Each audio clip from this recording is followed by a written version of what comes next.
तो भैया जब से मोदी गवर्नमेंट आई थी ना, तब से एक चीज हुई थी, ये जो पब्लिक सेक्टर है इसको इतना ज्यादा अंडरमाइन किया गया कि भाई हम इंटरेस्टेड ही नहीं है।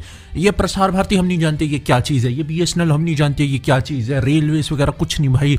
अडानी अंबानी तुम आओ, देश को संभालो, देश को तुम्हारी जरूरत है। लेकिन पता नहीं 2020 के बाद इनका एटीट्यूड एक्चुअली चेंज हुआ है, क्योंकि इनकी फटनी शुरू हुई है कि भाई इन्होंने एक ऐसा पेंडोरा बॉक्स खोल दिया है जिसमें से फ्रैंकस्टाइन जैसे मॉन्स्टर खुद अडानी और अंबानी बन के निकले हैं कि भैया हर चीज में इनकी ही मोनोपोली है। फिर गवर्नमेंट को याद आया नेशनल सॉवरेनिटी नाम की चीज तो होती है भैया, हम प्राइवेट प्लेस के हाथ में इतना कुछ तो नहीं सौंप सकते। मतलब तुम सोच के देखो, अगर तुम्हें दुनिया भर में प्रोपोगेंडा क्रिएट करना है, जैसे अभी इंडिया पाकिस्तान की जो लास्ट ईयर वॉर हुई थी, ठीक है, और भी कोई वॉर होगी, तुम देखोगे जो स्टेट मीडिया होती है ना किसी भी देश की, वो इतना प्रोपोगेंडा फैलाती है और बाकी दुनिया वही रिपोर्ट करती है।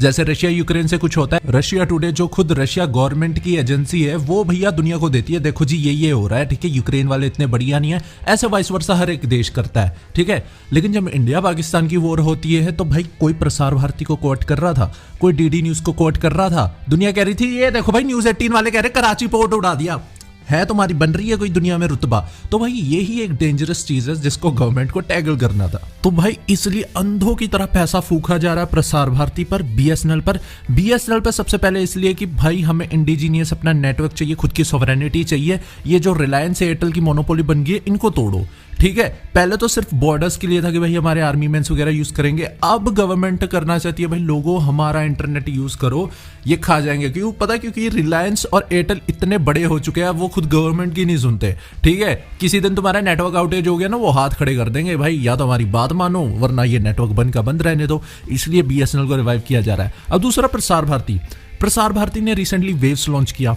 बहुत ही तगड़ा प्लेटफॉर्म है, ठीक है, अच्छा प्लेटफॉर्म है। ओवरऑल तुम देखो एक ऐसा प्लेटफॉर्म है जिसमें फ्री में तुम मजे कर सकते हो। लॉयंस गेट प्ले का कंटेंट फ्री है प्रसार भारती पे, तो एक अच्छी चीज है। वो इसलिए की जा रही है कि भाई ये जो रिलायंस की खुद की मोनोपोली बन चुकी है जियो हॉटस्टार पे फ्री कंटेंट में, उसको टैकल किया जाए कि लोग यहाँ पे आके भी कंज्यूम करें, वो डिपेंड ना हो जाए इंटायरली जियो हॉटस्टार पे, ठीक है। पर सिर्फ कंटेंट की बात नहीं है, एक लार्जर इकोसिस्टम की बात है। जैसे डीडी न्यूज अभी एक नया प्रोग्राम लेके आ रहा है, कंटेंट क्रिएटर कॉर्नर, ठीक है। रोज तो नहीं, मंडे टू फ्राइडे 7 बजे शाम को डीडी न्यूज पे एयर होगा, जिसमें तुम्हारे कंटेंट क्रिएटर अगर वो चाहे डीडी न्यूज के साथ कांटेक्ट कर सकते हैं, जैसे ध्रुव राठी या फिर और भी कंटेंट क्रिएटर। ध्रुव राठी को नहीं दे रहे भाई, तो मतलब लाइक अगर तुम क्वालिटी कंटेंट प्रोड्यूस करते हो किसी भी चीज में, यूट्यूबर हो बेसिकली तुम यूट्यूबर, तो अपना कंटेंट डीडी वालों के पास लेके जाओ, डीडी वाले दिखाएंगे। एंड ये जो वेव्स ओटीटी प्लेटफॉर्म बना है, ये भी इस बड़े आइडिया को केटर करने के लिए कि भाई ये जो इकोसिस्टम बने ना सरकार का, कि भाई हम खुद की एक स्टेट मीडिया ऑपरेटिव एजेंसी चला सकते हैं। ये जो तिहाड़ी है अपना सुधीर चौधरी भाई साहब, इनको भी 15,000 करोड़ तो ज्यादा हो गया, इतना तो अंबानी भी नहीं दे सकता। 15 करोड़ का कॉन्ट्रैक्ट इसलिए मिला था कि भैया तू आ, ये जो प्रोपोगेंडा थूकता है ना वो हमारे स्टेट मीडिया पे आके थूक। गवर्नमेंट एक तो भाई पीछे में वो संचार साथी वाली एक चीज आई थी कि भैया तुम्हारे प्री इंस्टॉल होने चाहिए, लेकिन इन चीजों से देखो होता तो है, कंफ्यूजन क्रिएट होती तो है। लेकिन अब गवर्नमेंट ने कहा है कि भाई ये जो चलो कोई लेस लाइकली हार्मिंग ऐप जैसे प्रसार भारती का वेव्स ओटीटी, गवर्नमेंट ने कहा है जितने भी अब एंड्रॉइड टीवी आएंगे, तुम्हारा स्मार्ट टीवी आएंगे मार्केट में, उनमें भाई मैन्युफैक्चर वालों ये वेव्स ओटीटी प्री इंस्टॉल्ड करके दो भाई, डिलीट ही ना किया जा सकते। मतलब अगर तुम कोई नया टीवी खरीदोगे इन फ्यूचर, उसमें वेव्स ओटीटी का ऐप प्री इंस्टॉल्ड आएगा, जैसे प्ले स्टोर आता है या यूट्यूब आता है, कि भाई देख सरकार क्या बोलना चाहती है तुम्हें।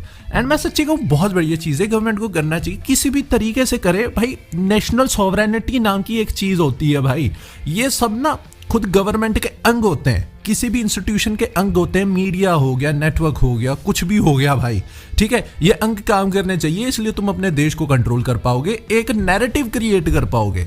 इंडिया कोई नैरेटिव क्रिएट नहीं कर पाता आज के देश में, तुम्हें ना गुटका थूकने वाली कौमों में से गिना जाता है इस देश को, ठीक है। तो एक बेटर नैरेटिव क्रिएट करने की जरूरत है, जिसमें एक नेशनल सॉवरेन मीडिया निकल के आना चाहिए। एंड प्रसार भारती इस पे काम कर रहा है, हमें तो मजा आ रहा है। बाकी आज की वीडियो में इतना ही, जल्दी आएगी और नई वीडियोस, तब तक के लिए सी टाटा बाय।